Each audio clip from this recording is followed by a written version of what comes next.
the words breast exam, I think of extremely awkward doctor's visits and other stuff that I'm really not excited about, like pap smears. Ugh. But unfortunately for me, I have breast cancer on both sides of my family. My mum had a breast tumor removed when she was 50, and my dad's mum, my grandmother, had a mastectomy when she was in her late 40s. Since I have breast cancer on both sides of my family, there's basically a genetic guarantee that at some point in the next 20 years, I'm gonna get it too. And so I bring you this breast exam video.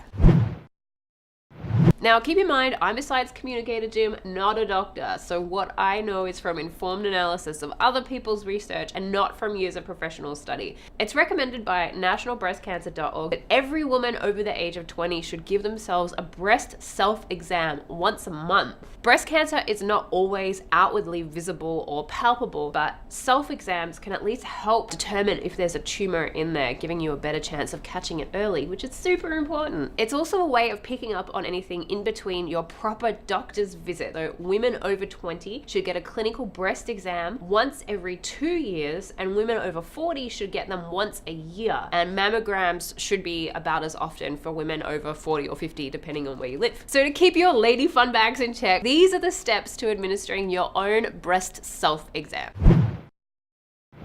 Now, you're supposed to do this whole exam standing up and with your shirt and your bra off, but given that YouTube is very anti-nudity, we're gonna do it just where we are and how with the clothes that I have on now. The first thing you're supposed to do is stand up and strike an I'm a bad bitch pose in the mirror. So with your shoulders back, hands on hips, and you'll be naked, but I'm not. This pose isn't just for self-esteem. You need to use this position so you can find any irregularities by holding your back straight. You'll be able to see the twins in the same position. You're going to want to check to see if your breasts look about normal compared to what you've seen in the past. So has the shape or color or size of your breasts changed at all recently? Is there any visible swelling or distortion? If something does seem off, here's a few things you want to ask your doctor about. Any protruding bumps, called bulging, any unusual wrinkles called dimpling. They'll look similar to cellulite, but they might be in unusual places or seem a little bit more severe than normal cellulite. They'll look like puckering, which pulls the skin together tightly, causing a crease. Also be on the lookout for redness, sores, swelling, or any rashes. And lastly, report any signs of one or both of your nipples moving away from where they usually are or becoming inverted if they're not normally inverted. So if the tip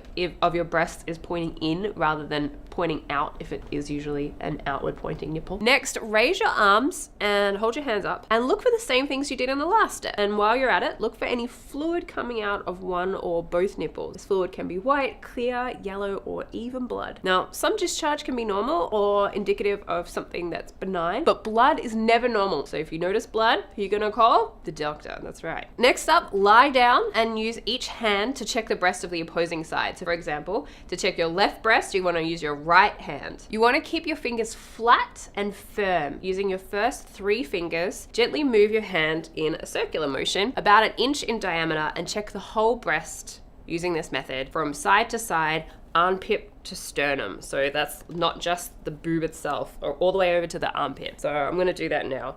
Have a systematic approach to this. Be sure that you cover the whole area. You can also do it in the shower, like when you're in the hot water and you're all soapy, can make feeling your breasts a little easier. So just using circle motions about 1 inch in diameter. So all the way across.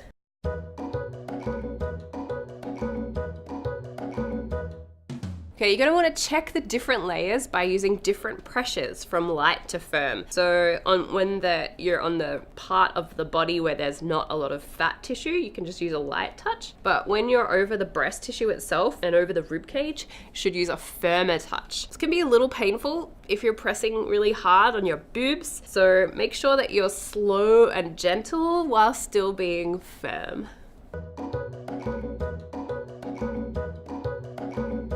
All right, now that that part's done, you can sit down and we're gonna raise one arm of the side of the breast that you're checking. And we're gonna be searching for unusual firm lumps. So same thing again, but just with arms raised.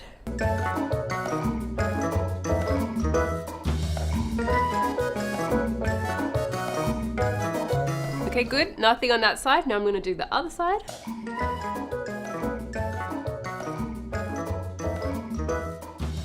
Okay, Okay, good. All done. Nothing to see here. I didn't find any lumps or bumps or anything unusual, so I'm good for another month. I hope you didn't find anything in particular, but if you did, don't forget to go to your doctor and get it checked out. If you're naked at this point, go put some clothes on and you're done. Now remember, this should be done every month. And if you're over 20, you need to get a clinical breast exam every 2 years. And particularly if you're over 40, you should also be getting mammograms. So this self-exam is only to supplement your regular doctor's visits and trying to catch anything early. It's not a replacement. So unfortunately, you still have to go to your doctor. Don't forget to do it regularly and stay safe, everyone. Hi everyone, I'm Jade Lovell, resident science nerd on the Young Turks Network. You're watching SciQ and we know you don't want to miss an episode, so please click the subscribe button down below.